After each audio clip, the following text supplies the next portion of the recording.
NDTV देख रहे हैं आप। मैं हूं आपके साथ आरजू साई। बड़ी खबर दिल्ली पुलिस से जुड़ी हुई बड़ी कामयाबी दिल्ली पुलिस को मिली है। टॉप गैंगस्टर दीपक बॉक्सर को गिरफ्तार कर लिया गया।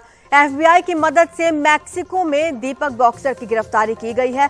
लंबे समय से यह फरार चल रहा था और पुलिस को इसकी तलाश थी। इस पर 3 लाख का इनाम भी घोषित किया गया था। आपको बता दें कि दीपक बॉक्सर को 1 या 2 दिन में भारत लाया जा सकता है। एफबीआई के साथ मिलकर दिल्ली पुलिस की स्पेशल सेल ने इसकी गिरफ्तारी की है। जितेंद्र गोगी की हत्या के बाद गोगी गिरोह की ये कमान संभाल रहा था। एफबीआई की मदद से मैक्सिको के पास से पकड़ा गया है गैंगस्टर दीपक बॉक्सर। लंबे समय से इसकी तलाश की जा रही थी। ज्यादा जानकारी हमारे सहयोगी मुकेश सेंगर हमें देंगे। मुकेश, जैसे कि हम चर्चा भी कर रहे थे कि बहुत बड़ी कामयाबी ये दिल्ली पुलिस की है और ये वही जितेंद्र गोगी की गैंग की कमान संभाल रहा था जिसे एक बार इसने बहादुरगढ़ में दिल्ली पुलिस के हत्थे से छुड़वाया था। देखिए, बिल्कुल जितेंद्र जो दीपक बॉक्सर है वो दिल्ली और एनसीआर का टॉप मोस्ट गैंगस्टर है और काफी लंबे समय से इसकी तलाश की जा रही थी। दरअसल इसी साल 29 जनवरी को इसने यूपी के मुरादाबाद से रवि अंतिल के नाम से एक फेक पासपोर्ट बनवाया था और उसी फेक पासपोर्ट पर इसने कोलकाता से फ्लाइट पकड़ी। उसके बाद नेपाल गया और फिर नेपाल से ये मैक्सिको भाग गया था। जो सुरक्षा एजेंसियां हैं उनको ये जानकारी मिल गई थी कि दीपक बॉक्सर जो है मैक्सिको में छिपा हुआ है। इसके बाद दिल्ली पुलिस की जो स्पेशल सेल की टीम है वो लगातार इस पर सर्विलांस रख रही थी और कुछ दिन पहले ही स्पेशल सेल की एक टीम मैक्सिको पहुंची और इंटरपोल और एफबीआई की मदद से इसको मैक्सिको में लोकेट किया गया और उसके बाद इसको पकड़ लिया गया है। तो बहुत जल्दी ही दिल्ली पुलिस की टीम इसको लेकर दिल्ली आने वाली है। लेकिन अगर हम दीपक बॉक्सर की बात करें तो ये काफी बड़ा गैंगस्टर है। 2016 में इसने दिल्ली एनसीआर के टॉप गैंगस्टर जितेंद्र गोगी को दिल्ली पुलिस की कस्टडी से बहादुरगढ़ से छुड़ा लिया था और उसके बाद गोगी फरार हो गया था। उसके बाद गोगी ने भी कई सारे मर्डर किए थे और हालांकि बाद में गोगी को स्पेशल सेल ने गिरफ्तार कर लिया था। इसके अलावा बॉक्सर पर कई हरियाणा, उत्तर प्रदेश और दिल्ली में कई मामले दर्ज हैं जिसमें मर्डर के मामले हैं, फरोख्ती के मामले हैं, कुछ और केस दर्ज हैं। इसने हाल ही में बुराड़ी इलाके में एक बिल्डर है, बहुत बड़ा अमित नाम का बिल्डर था जिसकी हत्या करवा दी थी और उस मामले में भी इसका नाम सामने आया था। ये भी कहा जाता है कि बिल्डर अमित ने कई सारे ब्यूरोक्रेट, आईपीएस, आईएएस का जो पैसा है वो अलग अलग जगहों पर इन्वेस्ट कराया था और काफी हाई प्रोफाइल ये मर्डर हुआ था जिसमें इसका नाम आया था। इसके अलावा पुलिस वालों पर फायरिंग और दिल्ली के जीटीबी अस्पताल में गैंगस्टर कुलदीप और फज्जा को भगाने में इसका हाथ था। उस वक्त भी इसने फायरिंग की थी। तो ये 2018 से लगातार फरार चल रहा था। इस पर मकूका लगा हुआ है और दिल्ली पुलिस ने 3 लाख का इनाम रखा हुआ है। सोनीपत के गन्नौर का ये रहने वाला है और काफी लंबे समय से ये फरार चल रहा था। ये भी जानकारी मिली थी कि मैक्सिको में बैठकर ये दिल्ली और एनसीआर में एक्सटॉर्शन का रैकेट चला रहा है। इसके जो गुर्गे हैं जो कि वो पैसा मांगते हैं और इसके बिहाफ पर जो है पैसा मांगा जा रहा है। गोगी की हत्या दिल्ली के रोहिणी कोर्ट में हो गई थी और गोगी की हत्या के बाद से गोगी गैंग की कमान ये संभाल रहा था और लगातार दिल्ली और एनसीआर के जो बड़े कारोबारी हैं उनसे पैसे मांग रहा था। तो काफी हाई प्रोफाइल ये गैंगस्टर है और सबसे बड़ी बात यह है कि दिल्ली पुलिस ने ये पहला ऑपरेशन देश से बाहर जाकर किया है जब किसी गैंगस्टर को पकड़ा है और जो यूएस की सुरक्षा एजेंसियां हैं, एफबीआई है, उसकी मदद ली गई और उसके बाद इसे गिरफ्तार किया गया है। तो दिल्ली पुलिस बहुत जल्दी ही इंटरपोल के माध्यम से इसको लेकर दिल्ली आने वाली है। आपने जिक्र किया आईएएस, आईपीएस के घोटालों का भी, तो अब जब ये गिरफ्त में आया है तो लगता है कि करोड़ों रुपए के घोटाले का खुलासा ये कर सकता है। देखिए, बिल्कुल ये जानकारी जो मिली है, जो बार बार तमाम जो मीडिया के और तमाम जो अलग अलग सोर्सेस है उसके मुताबिक दिल्ली और एनसीआर में कई ऐसे आईपीएस हैं जिन्होंने अपनी जो ब्लैक मनी है वो बिल्डर अमित के जरिए कई जगहों पर इन्वेस्ट कर रखी थी। हालांकि उसकी मौत के बाद ये सारा पैसा डूब गया था अमित, क्योंकि बिल्डर अमित को मार दिया गया था और मारने में गैंगस्टर दीपक का हाथ है, ऐसा जानकारी मिली है। तो कई जो राज हैं वो बिल्डर अमित की मौत से खत्म हो गए थे, लेकिन क्या उसके बारे में दीपक को कोई जानकारी है, इसके तहत भी उससे पूछताछ की जाएगी। जी, और क्या फॉर्मेलिटीज अब मुकेश बचती हैं उसको भारत लाने के लिए? कितने दिन में उसको भारत लाया जाएगा? देखिए, ये जो सूत्रों से जानकारी मिली है कि शायद 1 या 2 दिन में वो भारत पहुंच जाएगा, क्योंकि वहां से जो पूरी फॉर्मेलिटीज हैं, लीगल फॉर्मेलिटीज हैं, वो पूरी कर ली गई हैं और FBI की मदद से इसको पकड़ा गया है। वहां पर दिल्ली पुलिस ने पूरा ऑपरेशन अंजाम दिया है और दिल्ली पुलिस के तेज तर्रार अफसरों की एक टीम कुछ दिन पहले ही मैक्सिको पहुंच गई थी, जब इसकी लोकेशन वहां पर मिली थी और इसके बारे में तमाम जो जानकारियां थी वो लगातार मिल रही थी। तो FBI की मदद से इसको पकड़ा गया है और ये माना जा रहा है कि बहुत जल्दी ही शायद अगले 1 या 2 दिन में ये भारत पहुंच जाएगा। शुक्रिया आपका मुकेश, इस तमाम जानकारी के लिए। तो बड़ी जानकारी आपको दे रहे हैं, दिल्ली पुलिस के हाथ बड़ी कामयाबी लगी है। आपको बता दें कि जितेंद्र गोगी की हत्या के बाद गोगी गिरोह की कमान जो संभाल रहा था, उस गैंगस्टर को गिरफ्तार कर लिया गया है। दीपक बॉक्सर इसका नाम है। इसकी गिरफ्तारी मैक्सिको में की गई है। कुछ ही दिनों में इसे दिल्ली लाया जाएगा।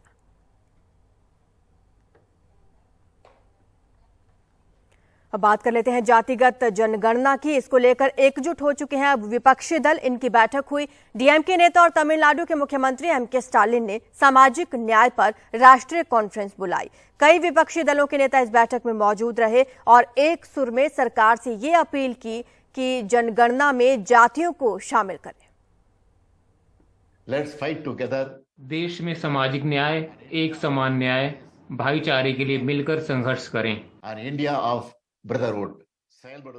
डीएमके अध्यक्ष और तमिलनाडु के मुख्यमंत्री एमके स्टालिन के बुलावे पर दिल्ली में जुटे विपक्षी दलों के कई बड़े नेता, कांग्रेस, तृणमूल कांग्रेस, आरजेडी, आम आदमी पार्टी, एनसीपी और लेफ्ट के नेताओं ने एक सुर में कहा, सरकार जनगणना में जातियों की गिनती भी शामिल करे। आपने एक कहावत तो सुनी है, वर्तमान परिस्थिति में शुरू जब वर्तमान सरकार देश में अपनी जड़ें जमा रहा था कि ना खाऊंगा ना खाने दूंगा, बट अभी क्या चल रहा है, ना मैं कोई काम करूंगा ना किसी को कोई काम करने दूंगा, सबको परेशान करूंगा। मैं आप सब लोगों को बता दूं कि जो हमारी महागठबंधन की सरकार है, वो हम सब लोगों ने मिलकर के कास्ट बेस्ड सर्वे कराने का ऐलान किया और इसकी शुरुआत जो है हो चुकी है और इसकी लड़ाई हमारे पिता आदरणीय लालू जी ने हर मुकाम पे लड़ा है। अगर आज़ादी के 75 साल के बाद भी हाथरस जैसा कांड हो रहा है, कर्नाटका में एक एमपी को उसके गांव में घुसने इसलिए नहीं दिया जाता क्योंकि वो दलित कम्युनिटी से आता है, तो मैं समझता हूँ सामाजिक न्याय का मुद्दा जरूरी है और उसके बारे में चर्चा होनी चाहिए। जाति जनगणना से क्यों ये सरकार भाग रही है? कांग्रेस की ओर से राजस्थान के मुख्यमंत्री अशोक गहलोत और पूर्व कानून मंत्री वीरप्पा मोइली जैसे नेता बैठक में मौजूद रहे। सीपीएम और सीपीआई के महासचिव, Jharkhand Mukti Morcha, Samajwadi Party, BRS, National Conference और तृणमूल कांग्रेस के नेता भी। सबको एहसास है कि सामाजिक न्याय के नाम पर ये गोलबंदी बड़ी हो सकती है। जब प्राइवेटाइज हो जाएंगे। अभी मैंने आपको जान के खुशी होगी, प्रधानमंत्री मिस्टर नरेंद्र मोदी को मैंने पत्र लिखा है कि आपको एक कानून पूरे देश में लागू हो, सोशल सिक्योरिटी का पार्लियामेंट के अंदर बनना चाहिए। जाति आधारित आरक्षण दलित और दूसरे समुदायों को मिलना चाहिए। जनगणना में भी देरी हो रही है। मैं स्टालिन को सभी राजनीतिक दलों को एक साथ एक मंच पर लाने के लिए बधाई देता हूं। इसलिए हम लोगों ने बिहार में जातिवार जनगणना को लेकर नीतीश सरकार कदम बढ़ा चुकी है। केंद्र सरकार अभी तक इस प्रस्ताव के खिलाफ खड़ी है, लेकिन पिछड़ी माने जाने वाली जातियों का दबाव शायद उसे बदलने पर मजबूर करे। मामला जातिगत जनगणना का ही नहीं, 2024 की एकता का भी है। विपक्ष को जब भी एकजुट करने की कवायद शुरू होती है, कई दल साथ नहीं आते और ये कहा जाता है कि सबको अपने हित से ऊपर उठकर एकजुट होना पड़ेगा। आपको ऐसी कोई संभावना दिखती है मौजूदा परिस्थिति में? कुछ दल नहीं आए इस बार। सोशल जस्टिस जिन्होंने संविधान की शपथ ली है, जो कि सामाजिक न्याय के लिए एक दस्तावेज है। अगर आप सामाजिक न्याय को नहीं मानते तो इसका मतलब है कि आप देश के संविधान में लिखी बातों का पालन नहीं कर रहे हैं। 2024 के लोकसभा चुनावों से पहले राष्ट्रीय स्तर पर विपक्षी दलों को एकजुट करने के लिए अगर कोई साझा न्यूनतम कार्यक्रम बनना है तो उसमें जातिगत जनगणना की अहम जगह होगी। सामाजिक न्याय पर इस केंद्रीय विपक्षी नेताओं की पहली बैठक की अहमियत इस बात पर भी है।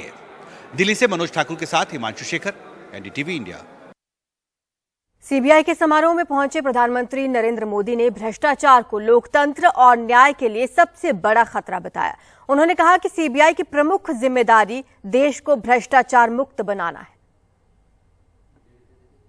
जहां भ्रष्टाचार होता है वहां सबसे पहले युवाओं के सपने बलि चढ़ जाते हैं, युवाओं को उचित अवसर नहीं मिलते। प्रधानमंत्री नरेंद्र मोदी ने बगैर नाम लिए विपक्षी दलों पर एक बार फिर से निशाना साधा। सीबीआई के मंच से कहा कि पहले की सरकारें सिर्फ भ्रष्टाचार और परिवारवाद के लिए जानी जाती थीं, लेकिन अब ऐसा नहीं है। साल 2014 के बाद हमारा पहला दायित्व व्यवस्था में भरोसे को फिर कायम करने का रहा। 10 वर्ष पहले जब आप गोल्डन जुबिली मना रहे थे तब देश में क्या स्थिति थी? तब की सरकार के हर फैसले, हर प्रोजेक्ट सवालों के घेरे में थे। करप्शन के हर केस में पहले के केस से बड़ा होने की होड़ लगी हुई थी। नरेंद्र मोदी ने सीबीआई के डायमंड जुबली समारोह चिंतन शिविर के उद्घाटन पर सीबीआई की खुलकर तारीफ की और कहा कि उन्हें किसी भ्रष्टाचारी से डरने की जरूरत नहीं। आज देश में करप्शन के खिलाफ कार्रवाई करने के लिए राजनीति की इच्छा शक्ति में कोई कमी नहीं है। आपको कहीं पर भी हिचकने, कहीं रुकने की जरूरत नहीं है। मैं जानता हूं जिनके खिलाफ एक्शन ले रहे हैं वो बहुत ताकतवर लोग हैं। बरसों बरस तक वो सरकार का सिस्टम का हिस्सा रहे हैं। ये लोग आपका ध्यान भटकाते रहेंगे, लेकिन आपको अपने काम पर फोकस रखना है। कोई भी भ्रष्टाचारी बचना नहीं चाहिए। लेकिन बीते सालों में सीबीआई सवालों से घिरी रही है। सुप्रीम कोर्ट ने उसे सरकार का तोता बताया था और इन वर्षों में विपक्ष का इल्जाम रहा है कि सीबीआई बस विपक्षी नेताओं पर कार्रवाई कर रही है। जानकारी के मुताबिक पश्चिम बंगाल, महाराष्ट्र, झारखंड, छत्तीसगढ़, दिल्ली के विपक्षी सरकारों के बड़े नेताओं पर छापे पड़े, पूछताछ की गई। उनमें से कई को जेल भी भेजा गया। दिलचस्प ये भी है कि कुछ ही दिन पहले सीबीआई और ईडी के राजनीतिक इस्तेमाल के खिलाफ विपक्षी नेताओं ने प्रधानमंत्री को चिट्ठी भी लिखी है। नई दिल्ली से नीता शर्मा की रिपोर्ट।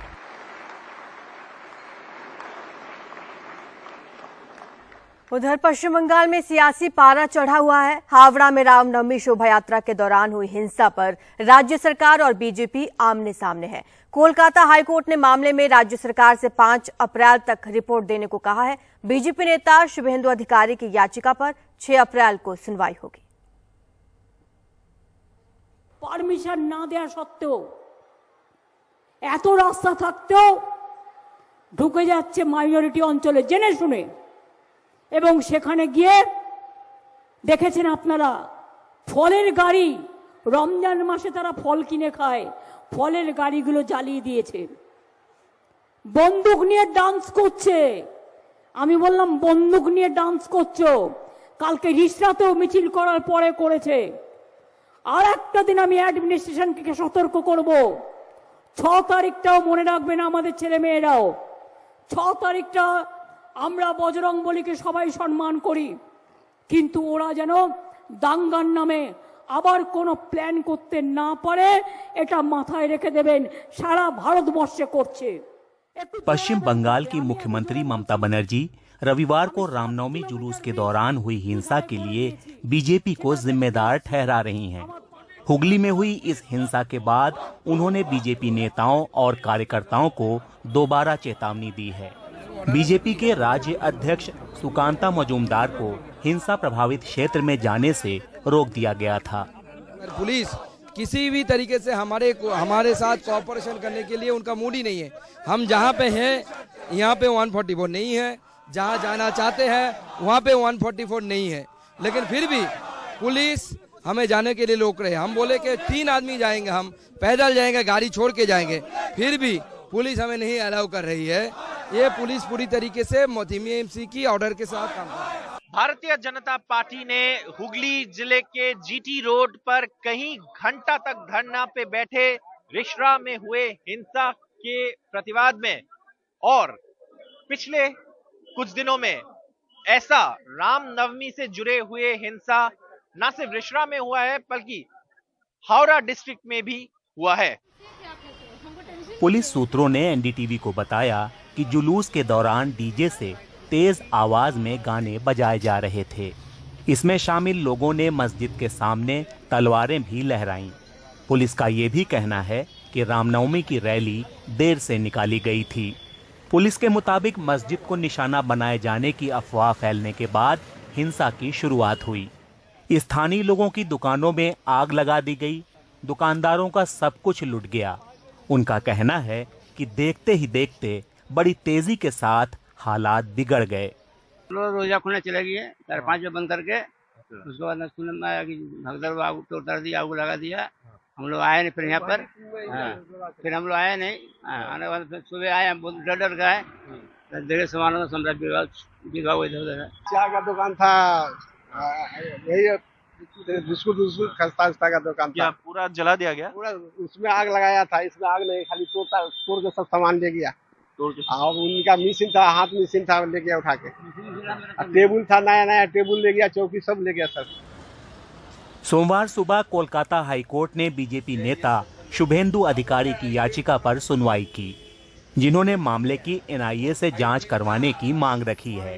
हाईकोर्ट ने राज्य सरकार से हावड़ा की घटना पर रिपोर्ट मांगी है और संवेदनशील जगहों पर पुख्ता सुरक्षा इंतजाम करने के निर्देश दिए हैं। रिश्रा में रामनवमी के जुलूस के दौरान हंगामा के बाद आज यहाँ पे फिर से राजनीतिक हलचल।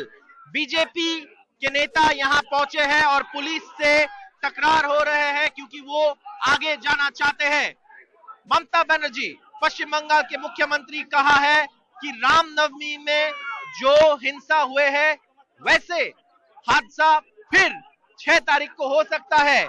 अब देखना यह है कि हिंसा को लेकर राजनीति कैसे खत्म होगा और कब खत्म होगा, क्योंकि राजनीतिक जो वारदात यहाँ पे हो रहा है वो खत्म होने का चांस नहीं है।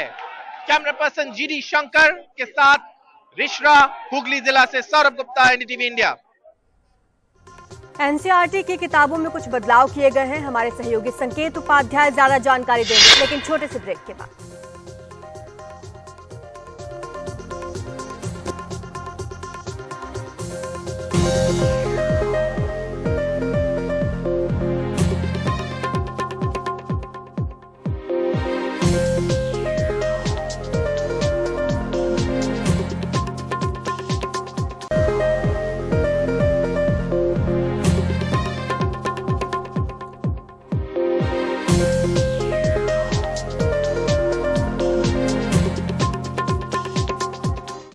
NCERT के आला अफसरों ने इस बात की पुष्टि की है कि उसकी किताबों में इतिहास के कुछ पाठ बदले या हटाए गए। 12वीं के मध्यकालीन इतिहास से मुगलिया इतिहास से जुड़े द मुगल कोर्ट और किंग्स एंड क्रॉनिकल्स नाम के 2 पाठ हटा दिए गए हैं। 12वीं की राजनीति शास्त्र की किताब में कई पाठ हटाए गए हैं। Era of one party dominance नाम का पाठ हटा दिया गया है, जो आजादी के बाद कांग्रेस के शासन पर है। यूपी बोर्ड की 12वीं की क्लास से भी मुगल दरबार से जुड़े हुए पाठ हट गए हैं या हटा दिए गए। 11वीं की इतिहास की किताब से सेंट्रल इस्लामिक लैंड और कन्फ्रंटेशन ऑफ कल्चर्स ये पाठ हटा दिए गए हैं और 10वीं की राजनीति शास्त्र की किताब से डेमोक्रेसी एंड डाइवर्सिटी और पॉपुलर स्ट्रगल्स एंड मूवमेंट्स हटा दिए गए हैं। ये नया सिलेबस इसी साल से लागू किया जाने वाला है। आज की एक बड़ी खबर ये है कि NCERT जो national council of education research and training है, उसने एक पूरा ओवरऑल प्लान किया है क्लास 10th, 11th और 12th के सिलेबस में। एक करिकुलम चेंज हम नज़र आ रहा है और इसमें देखिए सबसे जो महत्वपूर्ण चीज़ है वो ये है कि 12वीं कक्षा की जो पॉलिटिकल साइंस, जो राजनीतिक विज्ञान की किताबें हैं, उसमें से मुग़ल एम्पायर पर जितने भी चैप्टर्स हैं, 2 चैप्टर्स हैं प्राइमरीली, एक तो किंग्स एंड क्रॉनिकल्स करके चैप्टर और दूसरा है मुग़ल कोर्ट्स, जिसमें उन्होंने तमाम जो मुग़ल एम्पायर की जितनी भी विशेषताएँ थीं, बादशाह नामा के बारे में, अकबर के बारे में, तमाम जो उनकी हिस्ट्री थी उसके बारे में उनको पढ़ाया जाता था बच्चों को, वो चैप्टर्स पूरी तरीके से ड्रॉप कर दिए गए हैं। ये एक बड़ा फैसला है क्योंकि देखिए ये डिबेट एक पॉलिटिकल डिबेट भी है, एक राजनीतिक डिबेट भी है। काफ़ी समय से मुग़लों का क्या रोल है भारतीय इतिहास में, इस पर बहुत डिबेट चलती आ रही है। कई लोगों का ये कहना है कि भारतीय इतिहास में मुग़लों से बढ़कर बहुत कुछ है और बच्चों को वो पढ़ना चाहिए। कई लोगों को ये कहना है कि इस तरीके से चैप्टर्स ड्रॉप करना कहीं ना कहीं फ्री थॉट उस पर चोट है। अब ये डिबेट तो चल रही है, लेकिन दूसरी बात हम आपको और बताएं कि 12वीं कक्षा की जो पॉलिटिकल साइंस की किताब है उसमें से 2 चैप्टर्स, एक era of one party dominance जो कांग्रेस पार्टी के इतिहास के बारे में वो चैप्टर है, कांग्रेस पार्टी किस तरीके से उसका राइज एंड फॉल क्या था, उसके बड़े नेता कौन थे, उनकी आइडियोलॉजी क्या है, इन तमाम चीज़ों पर वो चैप्टर डील करता है, वो ड्रॉप कर दिया गया। और दूसरा राइज ऑफ पॉलिटिकल मूवमेंट्स, जिसमें सोशलिज्म और कम्युनिज्म, इन तमाम विचारधाराओं के बारे में, आइडियोलॉजीज़ के बारे में बात है, वो चैप्टर भी ड्रॉप कर दिया गया है। 11वीं कक्षा की अगर हम बात करें तो उसमें भी कॉन्फ्रंटेशन ऑफ कल्चर्स करके एक चैप्टर है, एक इस्लामिक लैंड्स पर चैप्टर है, ये भी चैप्टर ड्रॉप कर दिया गया है। और 10वीं कक्षा की अगर हम बात करें तो उसमें भी राजनीतिक विज्ञान, पॉलिटिकल साइंस में 2 चैप्टर्स, चैलेंजेस टू डेमोक्रेसी और एक डेमोक्रेसी के ऊपर एक और चैप्टर है, वो भी ड्रॉप कर दिया गया है। तो देखिए ये जाहिर है कि इलेक्शन ईयर है, चुनावी साल है, तो ये एक डिबेट ट्रिगर करेगा। दोनों तरफ से लोग इस पर चर्चा करें कि भाई इलेक्शन ईयर में इस तरीके का करिकुलम ओवरहॉल, सिलेबस को ओवरहॉल क्यों किया जा रहा है, ये फ्री थॉट पर चोट है। दूसरों का ये कहना है कि NCERT ऑफिशियल्स ने हमें ये बताया है कि कहीं ना कहीं इसको एक रैशनलाइजेशन प्रोसेस, उनका कहना है, इसको देखा जा रहा है कि समय समय पर रिवाइज करना करिकुलम ज़रूरी है, अपडेट करना ज़रूरी है, क्योंकि बहुत सी ऐसी चीज़ें हैं जो इरेलेवेंट हो जाती हैं। अभी डिबेट चल रही है, लेकिन इसी साल, इसी एकेडमिक ईयर 2023 और 2024 वाला जो एकेडमिक ईयर है, उसी में ये तमाम चेंजेस लाए जाएंगे।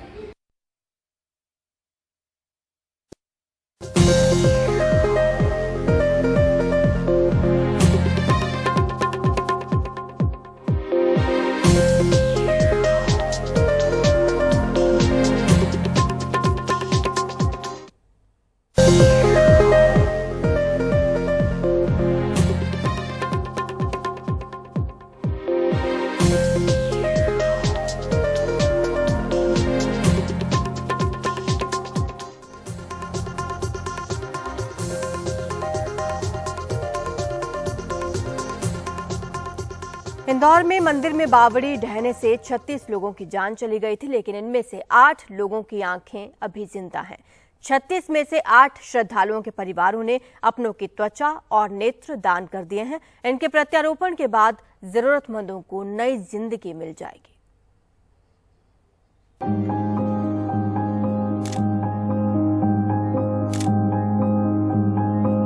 इन 9 लोगों ने मौत के बाद भी जीने की नई राह दिखाई है। एक शख्स की मौत इंदौर बावड़ी हादसे के दिन सड़क दुर्घटना में हुई, उसके परिजनों ने भी नेत्रदान किया। दुनिया देखने का मौका मिलता है तो उनको मौका देना चाहिए। पटेल परिवार के 4 अपने इस हादसे में बिछड़ गए, लेकिन उनकी आंखें और त्वचा अब किसी दूसरे को अपनेपन का एहसास देंगी।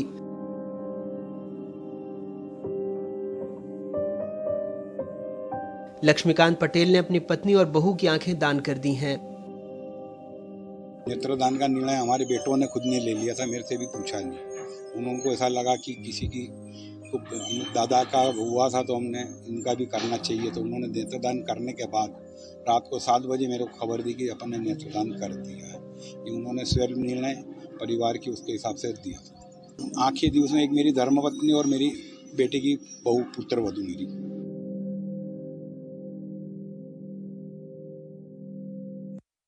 नेत्र और त्वचा दान करने वालों के अंग अलग अलग अस्पतालों में भर्ती मरीज को दिए जाएंगे। हमारी टीम जो है वो पोस्टमार्टम ऑफिस एमवाई पहुंची। इस बीच 2 परिवारों ने स्वप्रेरणा से फ़ोन किया। हमने इंदौर में कार्यरत MK international I bank, Shankar I bank और एमवाई की आई बैंक तीनों की टीम को अलर्ट किया। स्किन डोनेशन के लिए चौथराम की टीम को अलर्ट किया। चारों टीम हमारे साथ में थी। जैसा कि ज्ञात है कि आँख दान जो है वो मृत्यु से 8 घंटे तक किया जा सकता है। 8 परिवारों ने हमें स्वीकृति दी आँख दान की, और जिन 8 परिवारों में मृतकों के आँख दान हुए हैं उनमें से 3 परिवारों को आग्रह करने पर उन्होंने त्वचा दान की भी स्वीकृति दी। इस बीच गुरुवार को इंदौर के बेलेश्वर महादेव झूलेलाल मंदिर में जो हवन का कार्यक्रम चल रहा था, जिस दौरान ये दुखद हादसा हुआ, उसका भी एक नया वीडियो सामने आया है। 12 घंटे से अधिक वक्त तक चले रेस्क्यू ऑपरेशन के बाद बावड़ी के अंदर से 36 लोगों के शव निकाले गए थे।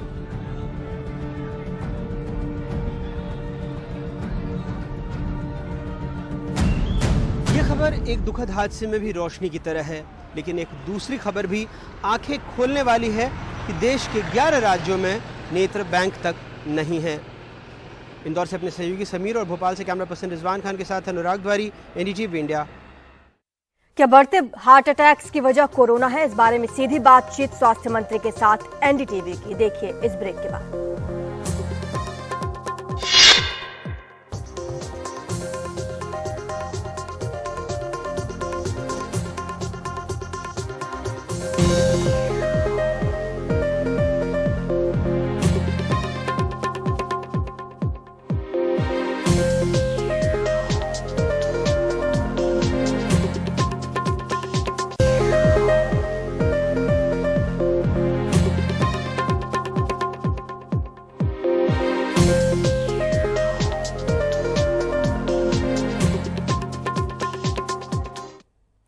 पिछले कुछ दिनों से लगातार हार्ट अटैक के मामलों में बढ़ोतरी दर्ज हुई है। कई बार ऐसी तस्वीर सामने आती है जब हंसते खेलते लोगों को दिल का दौरा पड़ जाता है और कई केसेस में तो उनकी अचानक मौत हो जाती है।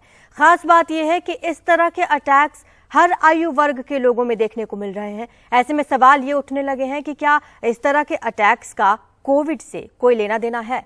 अब भारत सरकार की तरफ से साफ किया गया है कि कोविड और हार्ट अटैक के कनेक्शन को लेकर सरकार रिसर्च करवा रही है और इसके तह तक जाने की कोशिश कर रही है। एनडीटीवी से बातचीत में स्वास्थ्य मंत्री मनसुख मांडविया ने कहा कि इस रिसर्च की रिपोर्ट 2 से 3 महीने में सामने आ जाएगी। Mr. Mandya, thank you so much for your time, sir. Sir, today the situation in our country is getting a little concerning when it comes to COVID, because I think almost every day now we are seeing in addition about 3,000 patients, fresh cases of COVID. Your active cases right now touching about 20,000, a little more. Sir, are we looking at a 4th wave right now? That's my question, and I'm adding to my question here, is that if at all we are looking at a situation that can perhaps get a little more serious, what is our preparation, Health Minister, sir, in terms of ICU beds, in terms of oxygen availability, critical care, etc.? सही है, क्योंकि Covid एक ऐसा virus है जो बार बार mutate होता रहता है। आज तक इंडिया में ही 214 अलग अलग वेरिएंट पाए गए हैं। जब कोई नया वेरिएंट आता है तो हम तुरंत ही ये वेरिएंट को आइडेंटिफाई करते हैं, लैब में आइसोलेट करते हैं और आइसोलेट करने के बाद उसके पर वैक्सीन का क्या प्रभाव है उसकी भी स्टडी करते हैं। और आज तक वेरिएंट आए हैं उस सभी पर हमारी वैक्सीन प्रभावी रही है। और अभी जो आप 4th वेव की बात कर रहे हो, मैं पूछ रही हूँ कि हाँ, ऐसा है कि क्या हो सकता है या तो क्या सरकार की तैयारी जी जी, तो उसके बारे में मैं इतना ही कहूँगा कि BN7 वेरिएंट लास्ट था, वो BBX116 उसका सब वेरिएंट है। अच्छा। और ये फैल रहा है। हर 2 महीने में कोई म्यूटेट वेरिएंट आता है, फैलता है, फिर डाउन होता है, फिर फैलता है, ऐसा होता रहता है। लेकिन आपने देखा होगा लास्ट वीक में प्रधानमंत्री जी ने रिव्यू मीटिंग भी किया था। आवश्यक है कि अलर्ट रहना, और अलर्ट रहने के लिए हमें क्या करना है, तो हम सरकारी तंत्र के द्वारा तैयारी करते हैं। क्या सभी हॉस्पिटल शायद केस बढ़े तो उसके लिए तैयार है, उसके लिए बेड की तैयारी है। हम सभी स्टेट को कहते हैं कि आप अपना जो बेड है वो पहले आइडेंटिफाई कर लो। दूसरा, ऑक्सीजन की अवेलेबिलिटी क्या स्थिति है उसकी समीक्षा कर लेते हैं। तीसरा, मेडिसिन की क्या स्थिति है उसकी समीक्षा कर लेते हैं। चौथा, वैक्सीन की क्या उपलब्धता है उसकी स्थिति कर लेते हैं। सारी समीक्षा हमने कर लिया है। अच्छा। सारी स्थिति हमने अभी से ही, और हम अगले 11 तारीख को एक सभी हॉस्पिटल में मॉक ड्रिल भी करेंगे ताकि हॉस्पिटल भी अवेयर रहे कि शायद केस बढ़े तो हम उसको कैसे मैनेज करें। और इसलिए आज तक ये वेरिएंट का सब वेरिएंट होने से हमें कोई ऐसा खतरा नहीं है, लेकिन भी सरकार की ओर से हमने सारी प्रिपरेशन, हम रेगुलरली हर सप्ताह में उसका रिव्यू करते रहते हैं। ऑक्सीजन प्लांट चल रहा है, कैसे चल रहा है, ऑक्सीजन की उपलब्धता के बारे में, मेडिसिन की उपलब्धता के बारे में, बेड की उपलब्धता के बारे में, आईसीयू की उपलब्धता के बारे में हम हमेशा रिव्यू करते रहते हैं और we are comfortable. Okay, you are comfortable. So, sir, as a health minister, I'm quite sure that you are also getting your reports from every part of the country. We are looking at 20,000 active cases, but what is your understanding of the experts that are telling you, is this likely to spread a lot? हम कुछ नहीं कह सकते क्योंकि expert लोगों के साथ, scientist लोगों के साथ भी हमारी कंटिन्यूस मीटिंग होती है. जो कोई न्यू वेरिएंट आता है तो स्प्रेड कैसा करेगा ये हम तय नहीं कर सकते. एक बार स्प्रेड होता है बाद में तय होता है. और कोविड के दरमियान भी मैं तो सारी दुनिया के साथ बात करता था, तो ये कोविड कैसा बिहेवियर करेगा ऐसा कोई तय नहीं कर पाया था. लेकिन मैं इतना कह सकता हूँ कि एक बार कोई वेरिएंट आ गया, BN7 वेरिएंट का सब वेरिएंट अभी जो है, उससे मैं इतना बोल सकूं कि सब वेरिएंट होने से उसका रिस्क इतना बढ़ नहीं जाता है ताकि देश में कोई विपरीत परिणाम आ जाए, ऐसी कोई संभावना नहीं. सब वेरिएंट के केस में. Okay, finally sir, we had wave 1, 2, 3 in the last 3 years. What I want to understand is that the government as well as ICMR, they have collected a whole lot of data, big volumes of data that they have collected, on which research is going on. What I want to understand from you, sir, is that what has that research thrown up? What is the learning that we are taking from that? जब Covid crisis के दरमियान हमने CoWIN platform तैयार किया, develop किया, उससे हमारे पास आज सारा वैक्सीनेशन का डेटा उपलब्ध है और उससे बहुत फायदा है. मैं आपको एक एग्जांपल के तौर पे कहूँ कि जब ओमिक्रॉन वेरिएंट आया और उसके पहले एक मीटिंग में मेरी बात चल रही थी, तो मेरे सामने एक प्रेजेंटेशन रखा गया कि वे अमेरिका ने, वॉशिंगटन यूनिवर्सिटी ने वैक्सीन के बारे में ये रिसर्च किया और उसका इतना इफेक्टिव है, इतना 200 लोगों पर प्रयोग करके बताया. तो उस वक्त हमारे साइंटिस्ट लोगों ने कहा कि हमारे पास तो डिजिटली डेटा है, वैक्सीनेशन का डेटा है, तो हमें ये स्टडी करने में सुलभता होगी. तो हमारे लोगों ने भी स्टडी करके अपनी फॉर्मूला से रिपोर्ट बनाया, दुनिया ने पढ़ा और कहा कि सही है. वैसा अब भी एक न्यूज़ आ रहा है कि कोविड के बाद स्ट्रोक का केस बढ़ रहा है.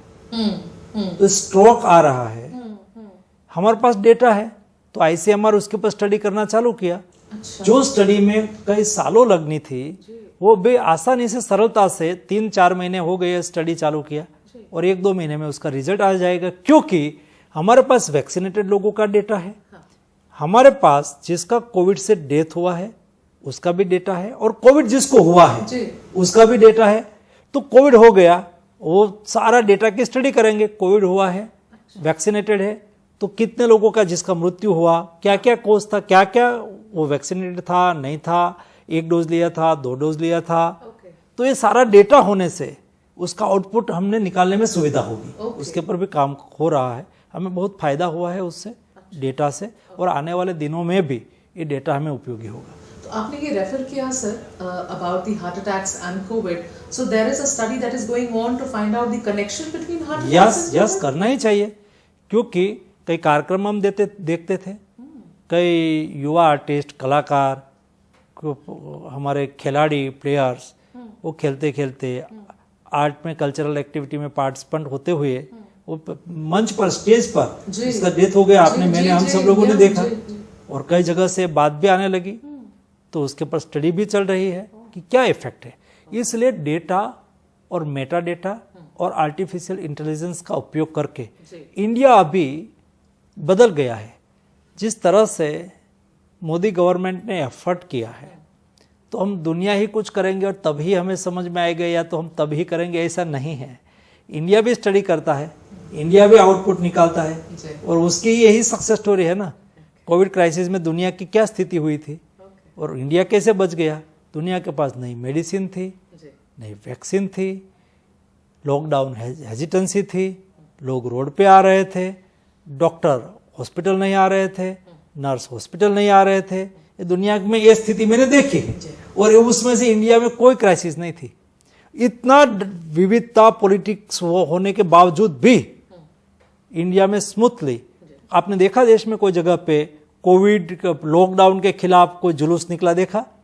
नहीं देखा, क्योंकि उसको मोबिलाइज ही ऐसी तरह से किया गया था और हमारी देश की जनता के विचार के अनुसार एक्शन हुआ। हम तो, इंडिया एक अलग टाइप की कंट्री है भाई।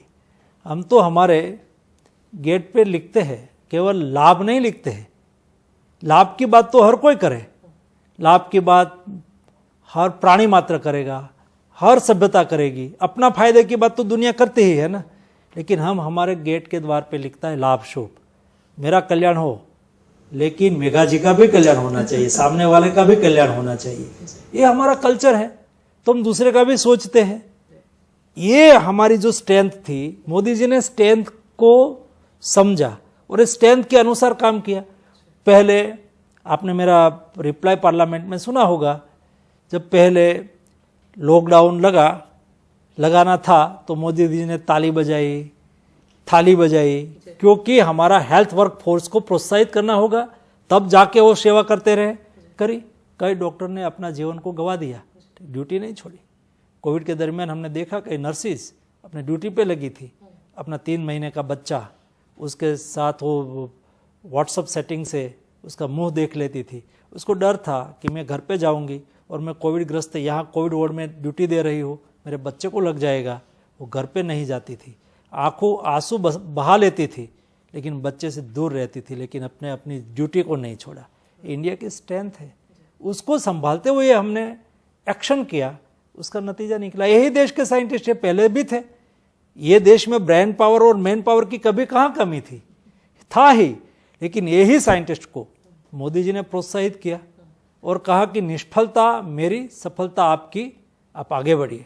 और यही साइंटिस्ट ने वैक्सीन का रिसर्च भी किया और वैक्सीन दुनिया के साथ लेके आ गए। हमारा मैन्युफैक्चरर्स ने मैन्युफैक्चरिंग भी कर दिया। फर्स्ट डोज दुनिया में 20 दिसंबर 2020 को लगा और इंडिया में 16 जनवरी 2021 को लगा। एक महीने में Indian research, Indian manufacturing vaccine लगाना चालू कर दिया और हमने इतनी बड़ी वैक्सीनेशन ड्राइव चलाई। हमने सक्सेसफुली कोविड क्राइसिस के सामने लड़ाई लड़ी और हम सक्सेस रहे। Right, Mr. Mandya, thank you so much for your time, sir. Thank you.